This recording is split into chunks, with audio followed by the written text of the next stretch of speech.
हर समय उपासक ऐसे देखता है जैसे सर्वज्ञ मां आगे से आगे अपने बच्चे की व्यवस्था करती। सत्य मानो, छोटी छोटी बातों में उनको दिखाई कितना प्यार करते हैं।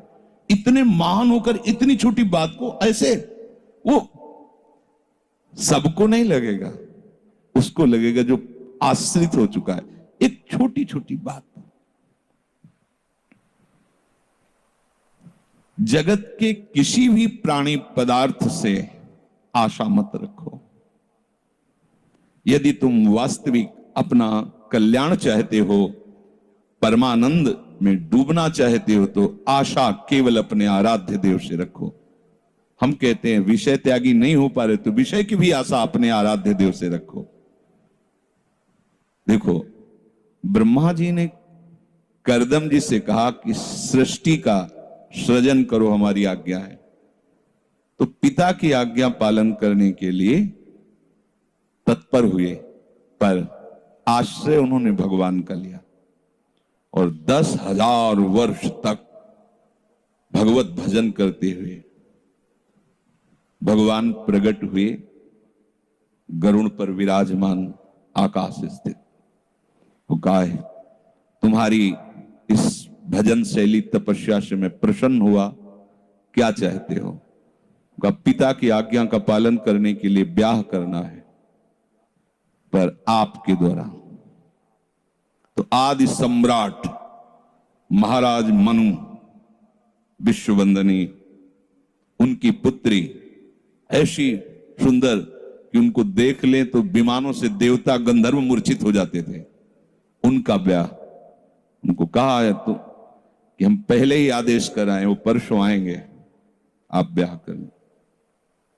क्या वैभव उनका, कितने खंड का विमान, कैसा ऐश्वर्य, कैसा। बोले भगवान के भजन से ये ब्याह और भोग सामग्री मिली? बोले नहीं, अगर उन्होंने ब्याह मांगा तो आगे बिना मांगे आप पुत्र बन करके आ गए भगवान कपिल देव जी के रूप में, और जगत का परम मंगल करने वाला भगवान ने उपदेश किया, श्रीमद् भागवत में वर्णन है। तो यदि विषय की भी आशा है तो प्रभु से कीजिए। संख्या एक जहर होता है, ऐसे खाओगे तो मर जाओगे, पर वही जब आयुर्वेदाचार्य शोध के देता है तो दमा आदि बड़ी भयानक बीमारियों में वो संख्या काम कर जाता है। ऐसे ही स्वयं भोक्ता विषय के बनोगे तो संसार की इस चक्र में फंसे चले जाओगे। और यदि भगवत प्रसाद रूप स्वीकार करोगे तो भगवत प्राप्ति भी होगी और प्रसाद का भी स्वाद होगा, सब भगवत प्रसाद। आशा करो तो एक केवल प्रभु से ही करो, चाहे विषय की ही सही। भगवान ने चारों को उदार कहा है। आर्त, संकट निवृत्ति के लिए भगवत भजन करना, अर्थार्थी, ईश्वर प्राप्ति के लिए भजन करना। भगवान ईश्वर के स्वामी, तुम्हें और किसी से चाह करने की जरूरत क्या है? जिज्ञासु, ये क्या है संसार, क्या है भगवान, क्या है ये रहस्य, वो तुम्हारी जिज्ञासा पूर्ण शांत कर देंगे जगत गुरु। और ज्ञानी, वो तो भगवान की आत्मा है, आत्मस्वरूप। चारों को उदार कहा है। प्रभु का ऐसा करुणा में स्वभाव है कि यदि उनसे आप विषय भी मांगेंगे तो विषय देंगे, लेकिन साथ में उसमें कृपा मिला के देंगे। तो विषय तुम्हें बांध नहीं पाएगा और उसका फल होगा भगवत प्राप्ति।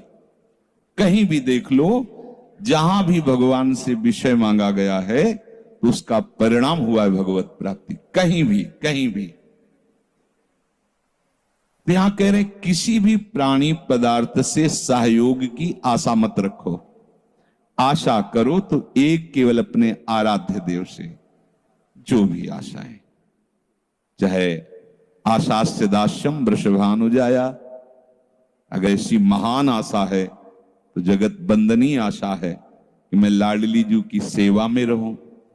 चलो यहां तक पहुंच नहीं तो जो भी आशा है इनसे ही, और पूर्ण ना हो तो आनंदित हो जाना, क्योंकि जो आशा तुमने की थी वहां उसको उसकी जांच की गई और देखा गया कि ये आशा तुम्हारा पतन कर देगी, इसलिए करुणामयी सरकार ने वो आशा तुम्हारी पूर्ण नहीं की। ये मत सोचना कि उन्होंने हमारी बात सुनी नहीं, नहीं, सुनी गई और उसकी जांच हुई कि अगर ये आशा इसकी पूर्ण हुई तो दुख में फंस जाएगा, मुझे भूल जाएगा, तो मांगने पर भी वो नहीं देंगे। ये ध्यान रखना।